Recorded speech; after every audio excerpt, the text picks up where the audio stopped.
Olá, bom dia para quem nos assiste de dia, boa tarde, boa noite, para quem eventualmente está num outro horário aí. Professor Charles aqui mais uma vez. Vamos falar a partir da fisioterapia com intervenções nas chamadas síndromes geriátricas. Aula passada conversamos sobre essas síndromes, caracterizamos um pouquinho o sujeito idoso, no seu espaço, no seu tempo, e aí pensamos aí como é que esses comprometimentos afetam a vida desse indivíduo, tá? Essa é uma aula que está gravada, mas estou aberto aí para as questões, para as perguntas aí que chegarão aí na telemedicina, no telesaúde aqui da Universidade Federal de Goiás, bem como outras mídias, outros meios aí, para que a gente possa discutir como intervir nesse sujeito que vivencia aí essas síndromes geriátricas.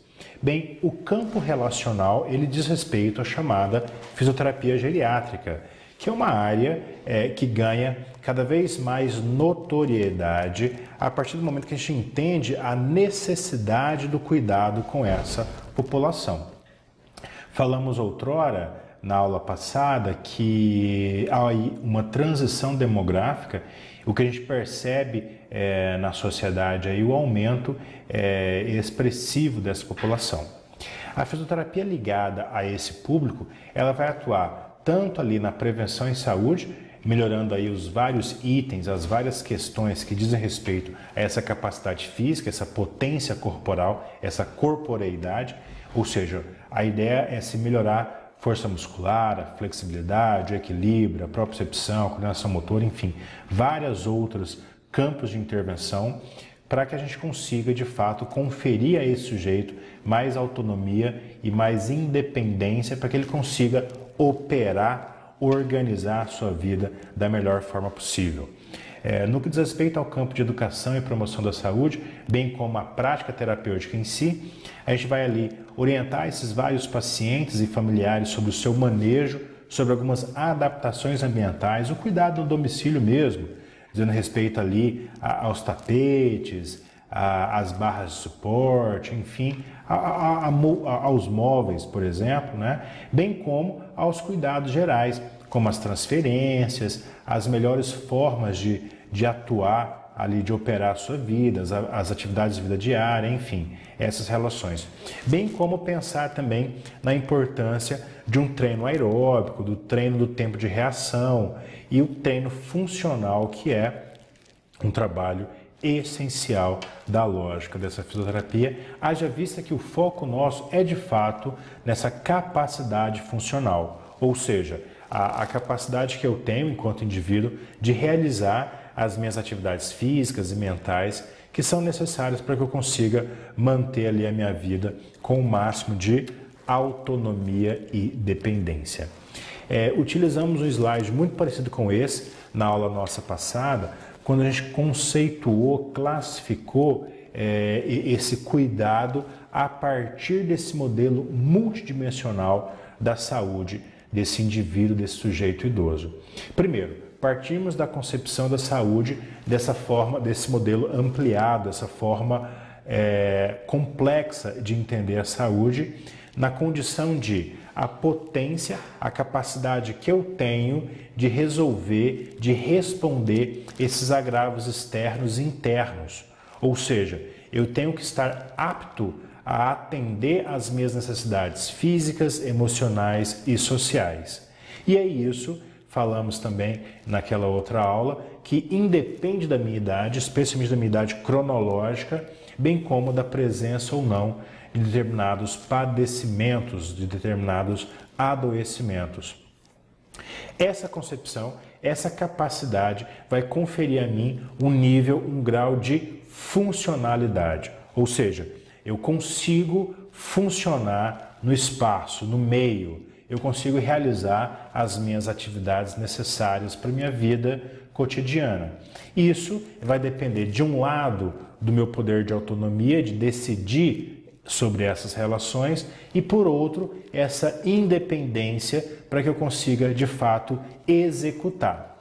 No que diz respeito ao campo autonomia, só relembrando a nossa aula passada, a gente entende aí essas relações que operam os níveis de cognição, humor e comportamento, tá?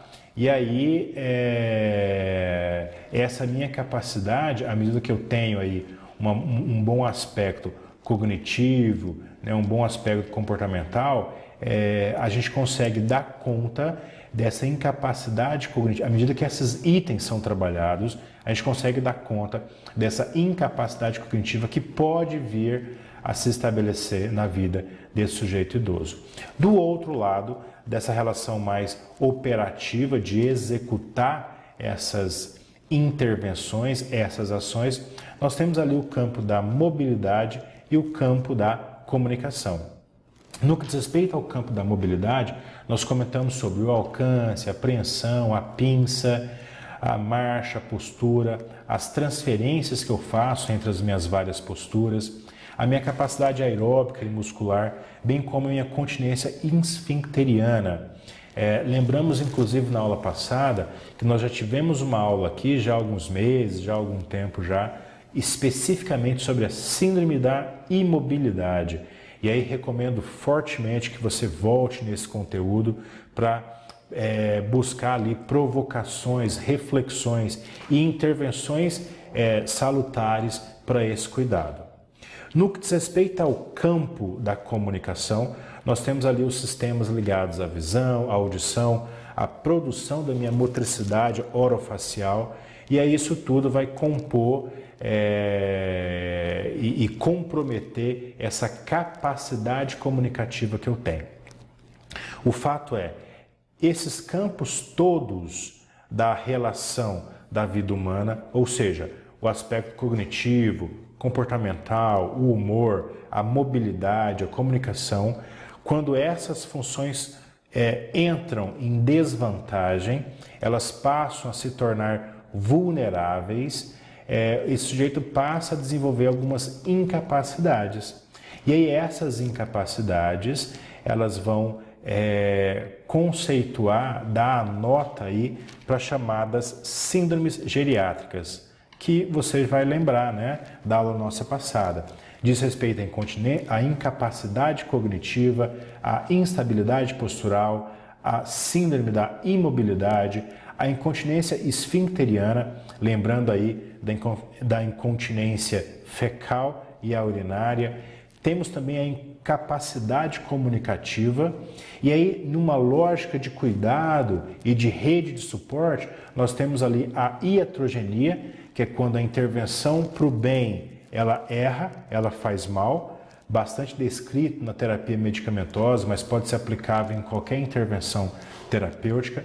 E aí, nessa lógica social da rede de suporte, a rede de apoio, pensar aí nessa insuficiência familiar. Então, esses 7 tópicos aí são tidos como síndromes geriátricas, grandes Is da geriatria. Pois bem, essas síndromes, elas se ligam à dimensão plural desse sujeito idoso. E aí a gente vai pensar, por exemplo, nessa funcionalidade que esse idoso deve desempenhar, essa funcionalidade global. Isso vai ser demonstrado a partir do momento que ele é capaz de realizar as suas atividades de vida diária, sejam elas instrumentais ou básicas, tá? Isso diz respeito ao componente funcional, ou seja, na verdade o decréscimo desse componente funcional que esse sujeito vivencia no seu corpo, e aí isso diz respeito ao aspecto, como eu já havia dito no slide passado, ao aspecto cognitivo, ao aspecto de humor e comportamento, à mobilidade, à comunicação, e aí isso diz respeito a todos os itens que foram ali já trabalhados, e aí cada item desse deve ser olhado com atenção, com cuidado, com carinho. E aí a gente sempre fala que a avaliação, ela é mandatória, a avaliação é o momento mais importante, inclusive ela é constante, ela é diária, essa avaliação. E aí, a partir dessa avaliação, a partir do momento que eu conheço a condição, a real condição desse meu sujeito, eu vou eleger as intervenções específicas para esse cuidado, aumentando ali a frequência, a intensidade, o tempo e o olhar para essas intervenções, para que de fato eu consiga atender às demandas, a real necessidade desse nosso sujeito, desse nosso paciente aí. Tudo bem? Vamos também pensar nesses vários sistemas fisiológicos, como é que essa corporeidade, como é que esse funcionamento corporal, esse equilíbrio orgânico está ou não operando, está ou não funcionando. E aí vamos lembrar da nutrição, dos aspectos nutricionais, da saúde bucal, do sono. A insônia, inclusive, é colocada, como alguns teóricos o fazem, como uma das síndromes geriátricas, né? um dos grandes Is. Então colocam aí a insônia enquanto elemento que vai atrapalhar a vida desse nosso sujeito. Vamos pensar também na pele e nos vários anexos, lembrando que esse envelhecimento ele rima muito com a desidratação. Então envelhecer relativamente desidrata, na verdade não tão relativamente, ele praticamente desidrata esse sujeito, né? Você consegue perceber muito facilmente na pele dele, inclusive, não só na pele. Enfim, pensar no sistema cardiovascular, no sistema respiratório, no sistema digestório, geniturinário, no sistema músculo-esquelético, esse por nós, na fisioterapia, na educação física, muito trabalhado, né? O sistema nervoso, o sistema endócrino e também o sistema metabólico. Pois bem, esses sistemas todos, nós já sabemos que a partir da senescência, ou seja, do envelhecimento normal, esses sistemas todos, eles entram em desvantagem, em decréscimo. Isso é normal, tudo bem isso acontecer, tá?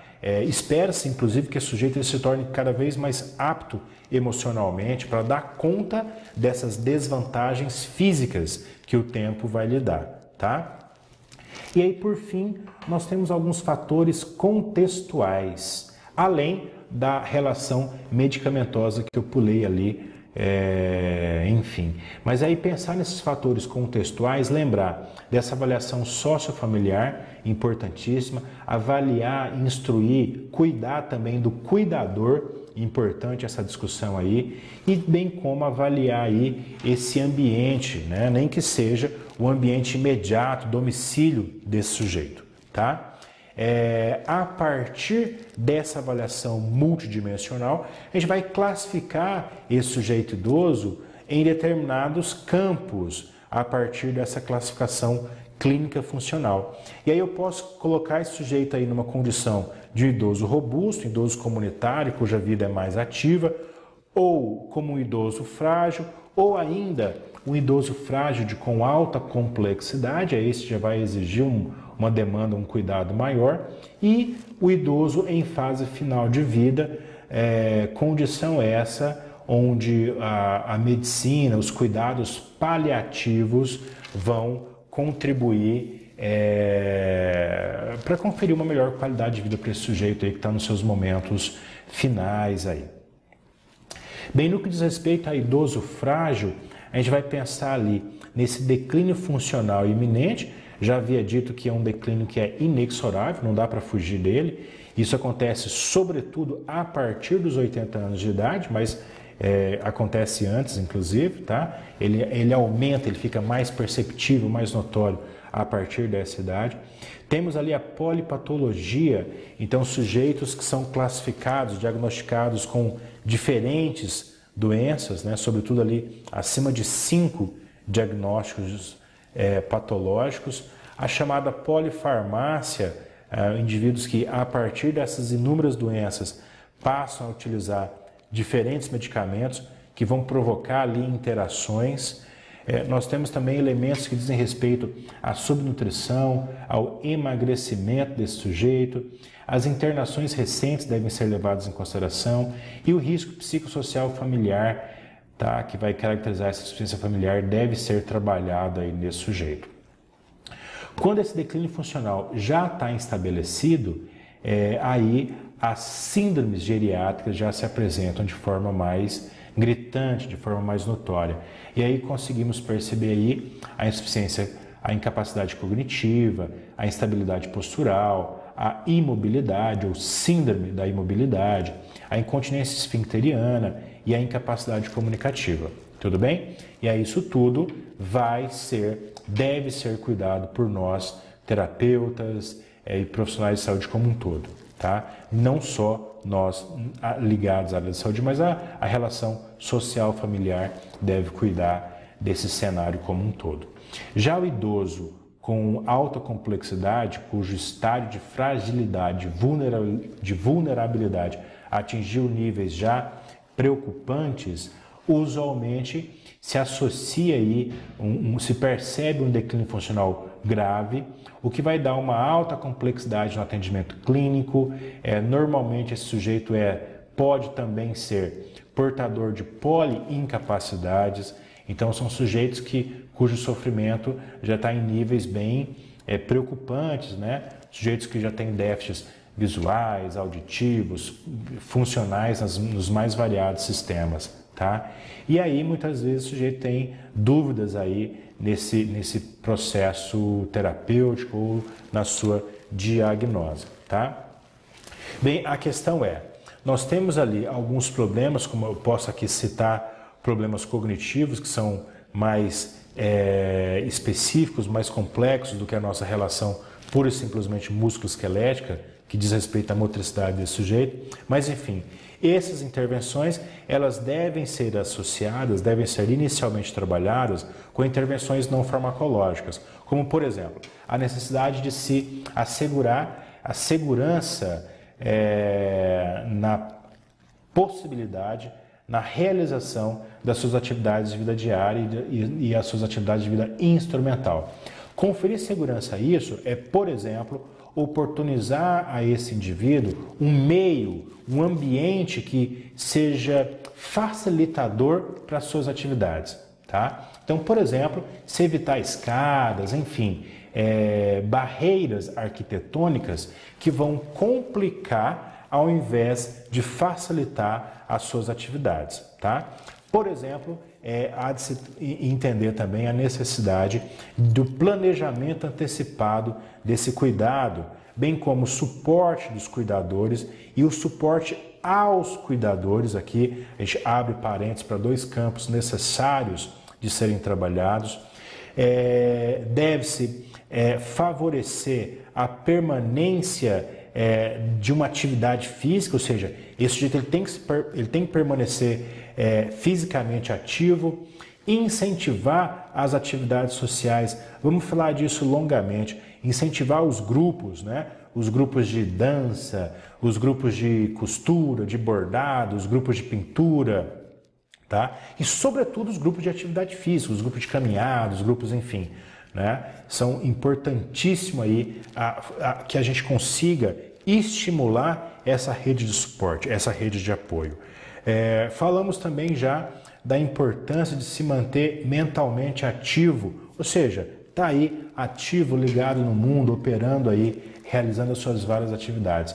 E por fim, programas diários de intervenção para esse sujeito, realizar ali um schedule, né? uma agenda de trabalho para esse sujeito e com atividades que possam ocupar a sua mente, ocupar o seu corpo. Diante disso, nós temos aí um domínio terapêutico, um domínio médico, um domínio do campo de saúde, que vai cuidar, de um lado, dessa relação medicamentosa, das interações que isso desempenham, vai olhar com muita atenção essas chamadas síndromes geriátricas, cuidar da relação da sensibilidade, da dor que esse sujeito tem, que ele reclama muitas vezes, dessa instabilidade postural, do risco de queda, ali muitas vezes orientando para o uso de auxiliares de marcha, dispositivos auxiliares de marcha, algumas órteses, como um amuleto, uma bengala, um andador, por exemplo. Cuidar também dessa relação ponderal do peso desse sujeito, as úlceras de pressão, muitas vezes ligadas à falta de cuidado, né? A não manutenção das mudanças de decúbito, por exemplo, o delírio, que já comentamos ali, que acomete muitas vezes esse sujeito, muitas vezes até por desidratação, tá? A demência, já falamos sobre ela, a incontinência fecal e urinária, tudo isso deve ser cuidado ali a partir do momento que esse sujeito passa a sofrer dessas síndromes geriátricas. E aí lidar com cuidados preventivos, entendendo aí a prevenção no seu aspecto amplo, no seu aspecto complexo, né? Entendendo a prevenção nessa lógica primária, secundária e terciária. O indivíduo pode estar na UTI, todo machucado, que ainda assim a gente vai cuidar com intervenções preventivas, para que, obviamente, ele não venha a piorar a sua condição de saúde. E aí você me pergunta aí, mas poxa vida, como é que eu vou cuidar de todas essas demandas? E a gente vai responder dizendo que o bom profissional, o bom terapeuta, ele tem um arsenal terapêutico, ele tem um leque de opções para dar conta desse cuidado. E aí, na aula de geriatria e gerontologia, eu me sinto muito confortável para falar que o fisioterapeuta, o psicólogo, o professor de educação física, o médico, enfim, que lida com esse sujeito, é um profissional ali de responsa, altamente habilitado, né? Com letra maiúscula no seu nome ali, na sua profissão. Então, fisioterapeuta com F maiúsculo, por quê? Ele tem que dar conta de um cenário muito grande, né? Eu brinquei na aula passada que alguns colegas até acham mal isso, acham feio, ao dizer que o sujeito idoso, muitas vezes, ele é poliqueixoso. É aquele sujeito que chega assim, doutor, eu tô com uma dor aqui, ó.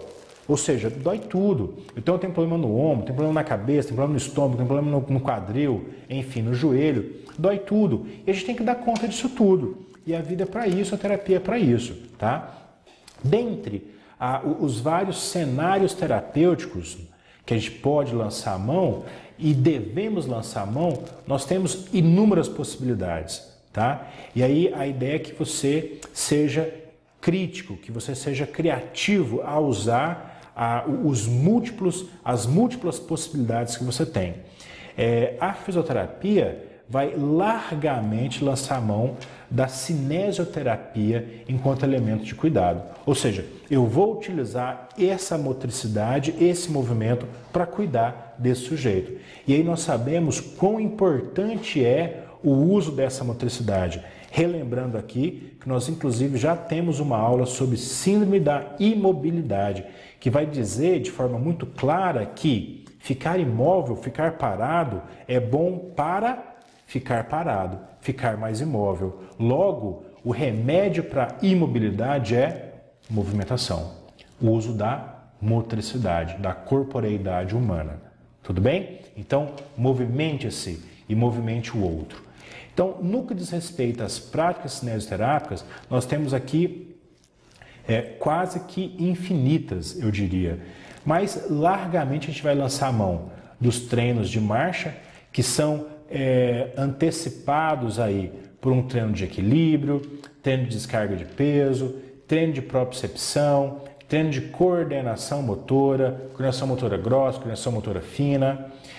O uso de órteses, já falamos sobre isso também, né? Dispositivos auxiliares de marcha, a bengala, amuleto, andador, enfim. Tudo isso para nos tornar mais aptos, para que eu possa ser então classificado como um idoso comunitário, um idoso que está aí, que vai no mercado, que vai na feira, que vai no bailão do final de semana, dançar ali uma dança, por exemplo, tá? Então nós temos inúmeros pressupostos ligados a essa motricidade, a essa movimentação que deve ser empreendida, tá? Bem verdade é que pré-cinésio, antes de realizar a cinesioterapia, eventualmente a gente lança a mão de algumas intervenções preparatórias. Por exemplo, a eletrotermofototerapia pode ser utilizada para facilitar a minha movimentação. Então, dependendo do espaço que você utiliza, dependendo dos recursos fisioterapêuticos que você tem, você vai fazer ali, por exemplo, um aquecimento, utilizando ali ondas curtas, um micro-ondas, um ultrassom, por exemplo, tá? Ou se você é velho como eu, vai utilizar ali um infravermelho, tá? Alguma coisa assim. Não falo em forno de beer, não, porque eu tinha, inclusive a senhora minha mãe, na clínica dela, tinha um forno de beer. Você que me escuta deve ter escutado isso aí só no livro, quase que no livro de história. Mas enfim, a ideia é lançar a mão de vários recursos aí para auxiliar, para potencializar essa lógica. Então, enquanto pré-cinésio, nós temos ali largamente ali os recursos da eletro, termo, fototerapia e talvez mais importante, a chamada terapia manual. Então a gente pode ali trabalhar com mobilizações intra-articulares, eventuais manipulações, enfim, bem como essas mobilizações da articulação para facilitar esse treino cinesioterápico que você vai fazer. Nesse treino, obviamente, você vai contemplar aí o treinamento de flexibilidade e aí nós temos inúmeras formas de trabalhar essa flexibilidade, tá? Talvez esse idoso possa inclusive ser um atleta.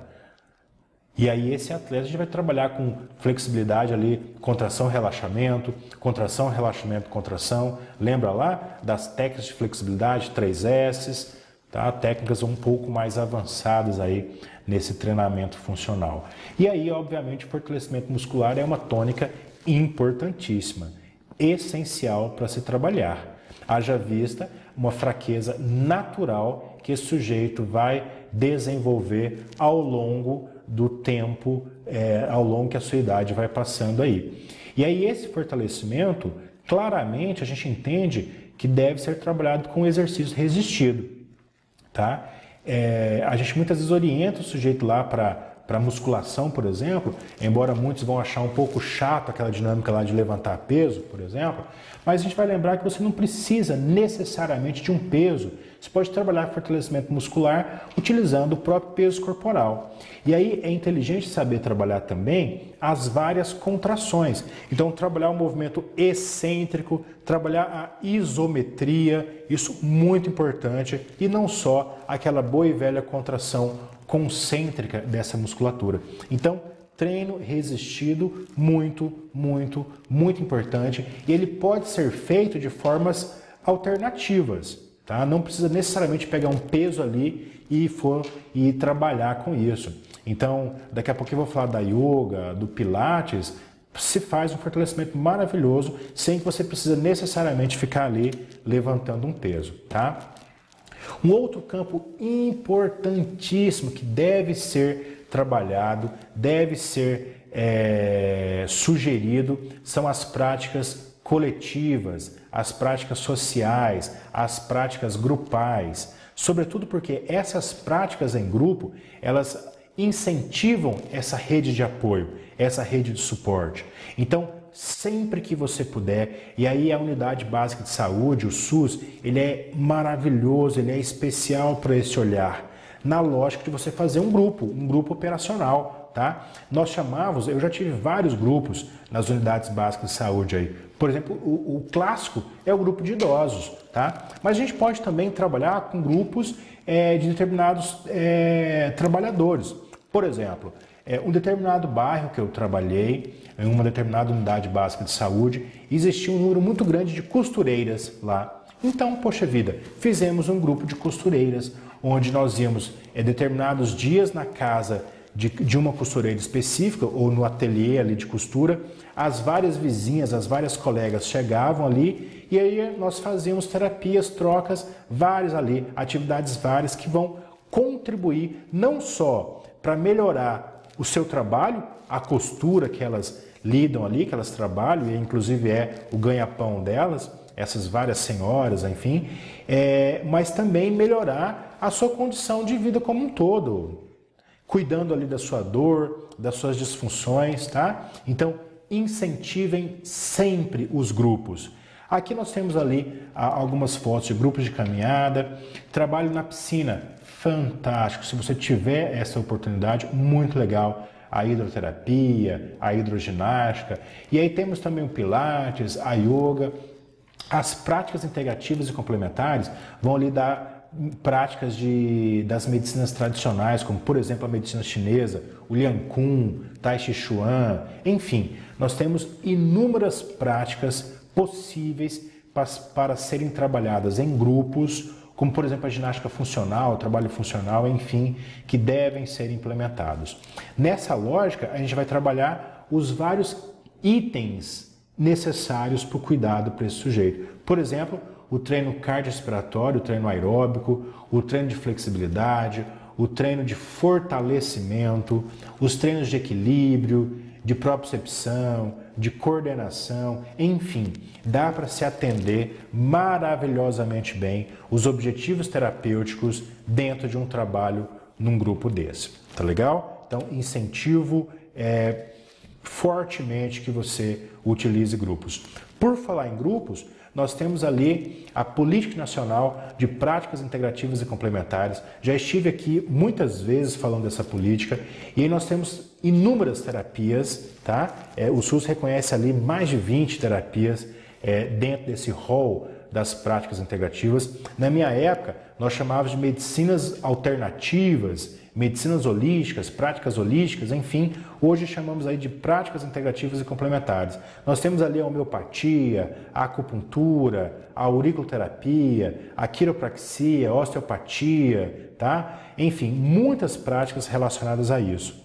Trouxe aqui 3 exemplos só, mas que desempenham um papel maravilhoso no cuidado desse sujeito. Então nós temos as chamadas danças circulares sagradas.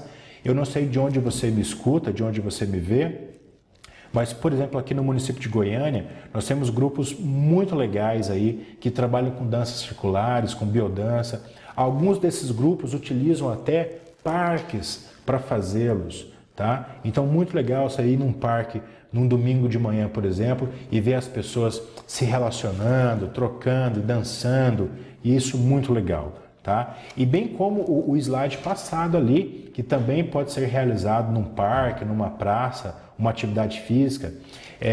Eu tive o prazer de estudar na China. Eu lembro que logo cedo nós íamos para o hospital, alguma coisa assim, passávamos por praças, aí tinha ali aquele grupo de pessoas fazendo suas atividades, o seu Tai Chi Chuan, muito legal. E aqui a gente vê, infelizmente não tão comum como lá, mas estamos aí incentivando e vamos eventualmente lançar algumas práticas para que a gente possa ocupar os nossos espaços, as nossas praças, os nossos campos, enfim, para dançar, para fazer uma atividade física, fazer um esporte, tá?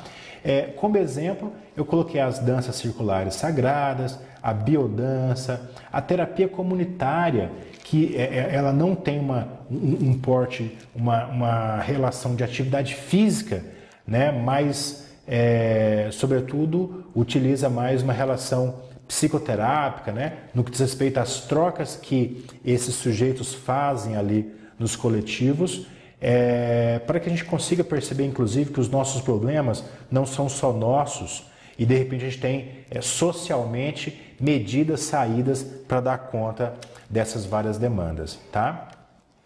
Eu já havia anunciado que a relação cognitiva, ela é pelos nossos alunos, por alguns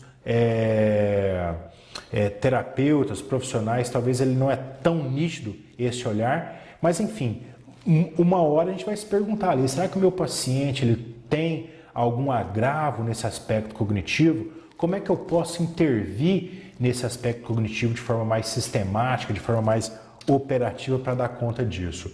Na terapia cognitiva, nós temos ali não só ligadas às práticas integrativas complementares, mas em outros campos de atuação, colegas e intervenções que são por demais salutares para isso. Por exemplo, eu cito como exemplo a arte-terapia, a musicoterapia, a própria psicoterapia, a pedagogia, né? A andragogia, na verdade, né?